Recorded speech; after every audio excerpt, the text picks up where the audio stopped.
Сен айына қанша ақша жаратасың? Қазір мен жаратпаймын, наоборот маған беретін болды. Неден? Сенің ойынша 100 мың бір айға жете ма? В общем, за месяц я потратил $568, это примерно 245 тысяч тенге. Мерхаба arkadaşlar, сіздермен бірге мен Айдос. Мен сіздерге бүгін біз қазір пәтерде тұрып жатырмыз. Сол менің көп таныстарым сұрайды, бұл жақта газге қанша төлеп жатсыңдар, суға қанша төлеп жатсыңдар, айына жалпы қанша шығын кетіп жатыр. Сол туралы айтатын боламын бүгін. Біздің семьямыздың шығыны қанша болып жатыр и студенттер айына шамамен қанша ақша жұмсап жатыр, сол туралы ендеше кеттік.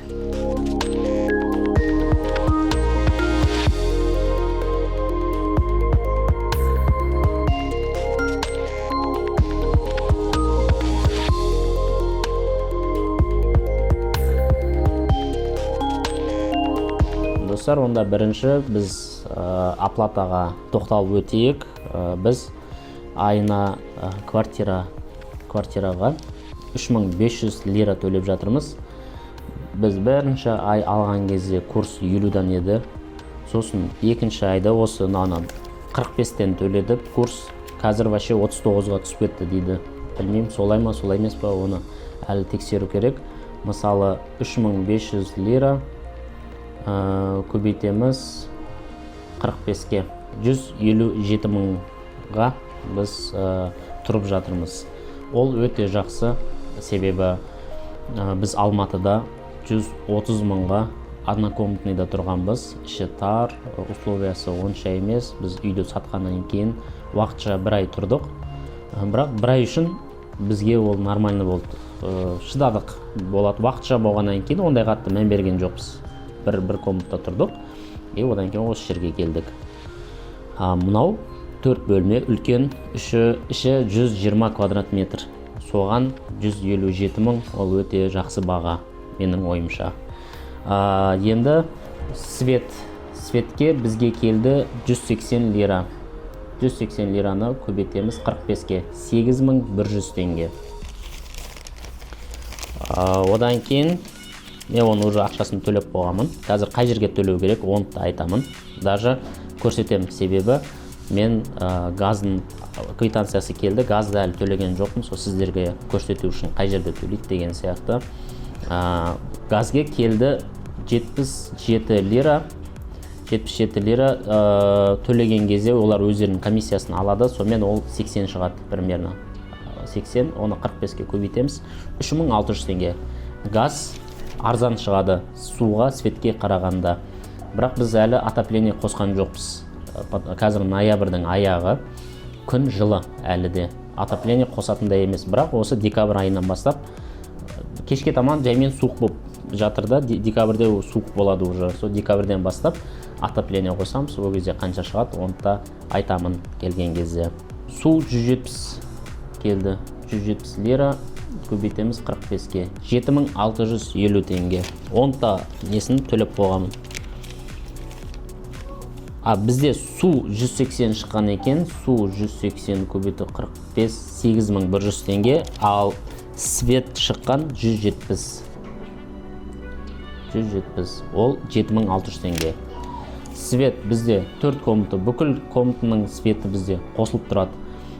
Телевизор 24 сағат, себебі балашаға мультфильм көреді. Постоянно қосылып тұрады мультфильм, өшірмейміз біз оны.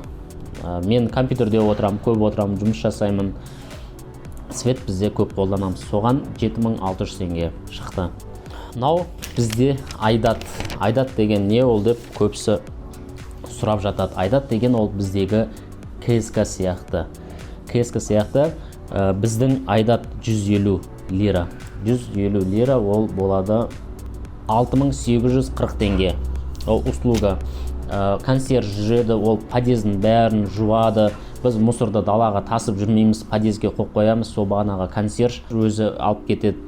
Сосын лифт бұзылса, басқа да үйдегі проблема болса, мысалы бізде кухнядағы астындағы шлангіден су ақты өткенде, сол кезде біз консьержге звондадық, ол келіп баласы екеуі сол бағанағы аққан судың бәрін өздерін полын жуып, солай қай жерден өшіру керек өшіріп, сол бағана шақыратын адамдарды шақырып, сөйтіп бізге көмектесті. Даже түсте келіп магазиннен не керек деп айтсаң, нан, сүт, сондай үйге керекті кішігірім азық-түлікті айтсаңыз, астына барып магазиннен алып, келіп сізге чекті көрсетіп, сол ақшаны ғана алады. Оның бәрі бағанағы айдаттың ішіне кіреді. Біздің айдат негізі осы домдікі қымбат 150 деген. Басқа домдарда, мысалы біздің таныстарымыз тұрып жатыр, олар айдат 40 лира. Бана қанша болады, ол 1800 теңге ма, сондай. Біреулер 60 лира сондай төлеп жатыр. Біздікі не үшін қымбат деп сұраған кезде, біздің бағанағы консьерждің жұмысы көптеу екен. Магазинге барғаны, подъезді жуғаны, мусорды өзі шығарады. Сол услугаға байланысты. Қалғандарда ондай жоқ. Келесі, интернетке 150 лира төлейміз. То же самое, 150 лира сол бағанағы 6850 теңге шығады. Ол интернет. Біз ең басында келген кезде интернет маған қатты қажет болды. Сөйтіп Түрік Телекомға барып қостырмақшы болған кезде бізде әлі VNG жоқ, сол үшін сіздерге болмайды деді. Сонымен мен хозяинге айттым, қойып беріңіз деп. Сонымен ол бағанағы модем жоқ еді, өзінің модеммен өзінің артынан қойып берді. Бірақ айтты 150 төлейсіңдер деп, 150 лира төлеп жатыр. Негізі Түрік Телекомдағы ең қымбат, ең жақсы деген интернет 100 лира екен айына. Сол бізде модем болмағаннан кейін, бізде әлі VNG болмағаннан кейін, сол хозяинге жарайды ар жағында бір 50 лира дедік та, соған келістік. Бірақ ол айтты, ертең любой кезде отказ берсе, бұны өшіре салам, сіз өзіңіз басынан Түрік Телекомға барып қостыра саласыздар деді. Біз VNG алғаннан кейін біз соған келістік. Бұл временно, негізі 100 лираға да қосуға болады. Енді біздің бір айлық шығынымыз бағанағы интернет, айдат, свет, газ, су, айына төлейтін квартираның ақшасы, сосын бізге продуктіге айына 1000 лира былай жетеді. 1000 лира ол 45 теңге. 45 теңгеге продукт аламыз, бұл бір айға. Күніге тамақ, обед, ужин жасағаның өзінде 1000 лирадан аспайды біздің продукты. 1000 лира, соның бәрін қосқанда 5230 лира, оны көбейтеміз 45-ке. Біздің бір айлық шығынымыз 235 000 теңге. Семьяға ол өте жақсы баға. 235 емес, одан көп кетеді, потому что біз көп қыдырамыз, кафеге барамыз, сосын біздің күніге Венера барады сабаққа, мен барам сабаққа, соның автобусының ақшасы бар, сонымен 300 000 айына. 300 000, ар кетсе 400 000, егер көп қыдырып қойсаң 400 000 теңге. Ол біздіңкі. Ал енді көпсі енді бәқа семьямен келе бермейді ғой, бұл жаққа көпсі жалғыз өзі студент болып келеді, общежитиеде тұратындар бар, солар қанша жаратады екен, онда соны сұрайық студенттерден. Адия, бір айда сен қанша ақша құртып жатсың Турцияда? Қанша ақша потратила? Ну, за октябрь, допустим. Ну, у меня в месяц вышло 1200. 1200? 200 тысяч. 10 тысяч?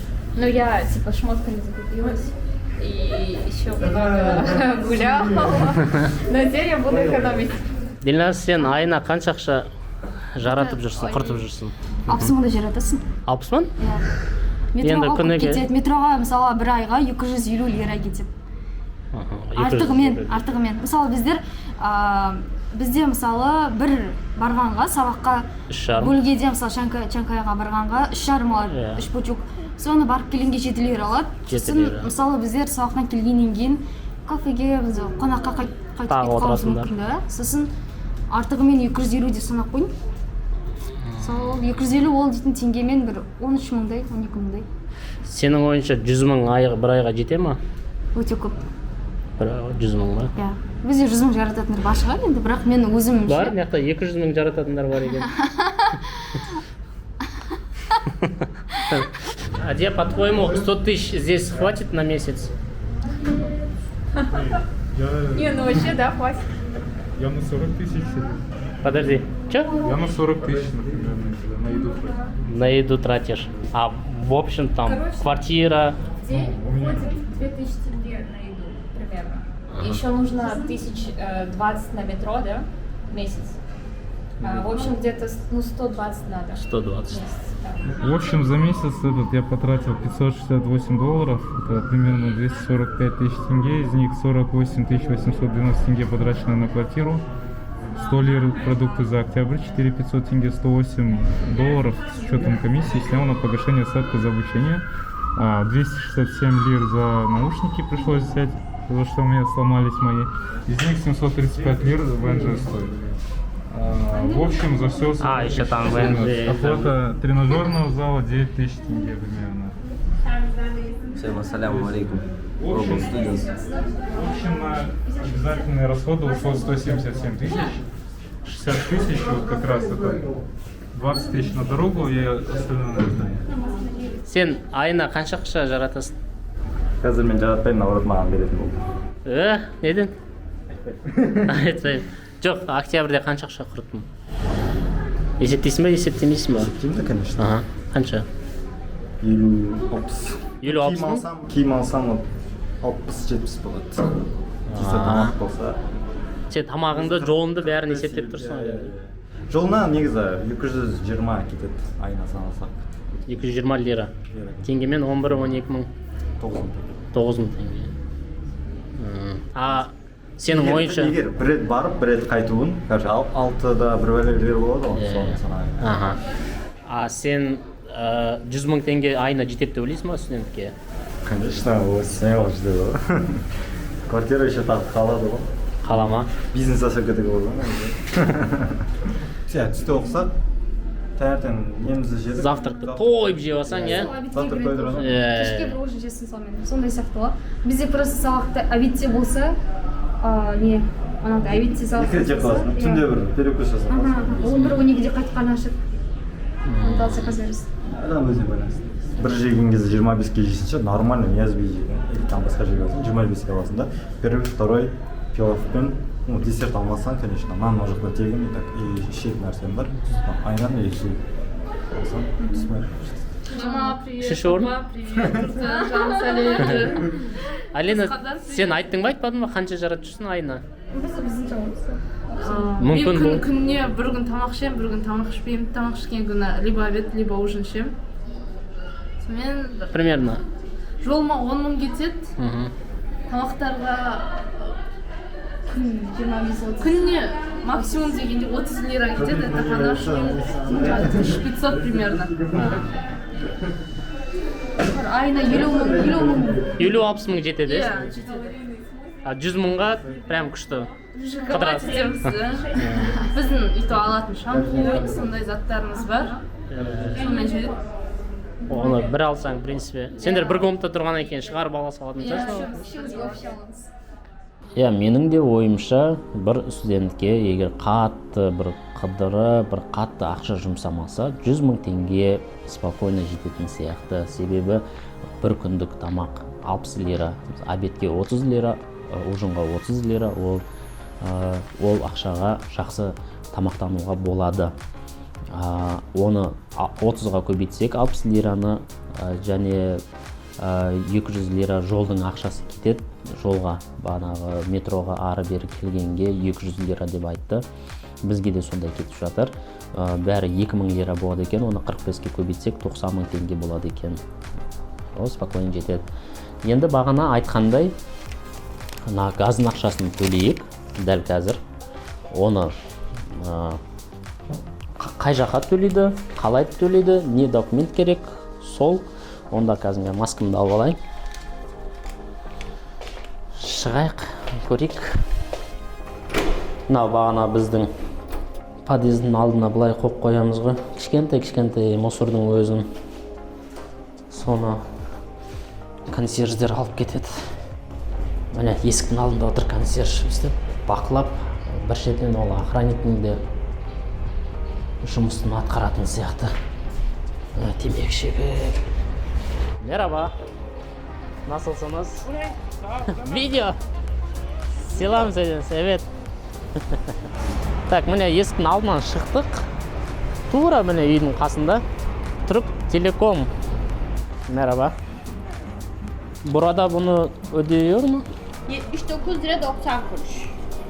Toplam 80. 80. Көріп тұрғандарыңыздай төлеу үшін ешқандай документтің керегі жоқ. Даже паспортта ешнәрсе керегі жоқ. Просто квитанцияны әкелдім, төледім. Төледі деген чекті алады да қыстырып береді. Болды. Бітті. İyi günler. İyi günler. Teşekkür ederim. Türk Telekom болсын, Turkcell болсын, любойнан төлей беруге болады. Ол көп қаланың кез келген районында, кез келген көшесінде көп. Сол сіз тұрып жатқан квартира, мысалы басқа жерден снимать етіп тұрып жатсаңыздар, қастарыңызда міндетті түрде табылады бұлар. Қалада өте көп. Соның кез келгеннен барып төлейсіздер. Сонымен осы достар, сіздерге бір айда қанша ақша кететін бас аяғы түсіндірдім, бас аяғы айттым деген ойдамын. Сіздер келе жатқан кезде қанша ақшаға расчет жасайсыздар, соны айтып бердім сіздерге. Біз келерде бұның бәрін білмедік, қанша шығын кетеді екен, қанша болады екен деген сияқты. Сол мен сияқты адам болған кезде осыны айтатын, сол видеосын көріп, соған дайындалып келетін едік. Онда алдыда тағы видеолар болады. Күтеміз.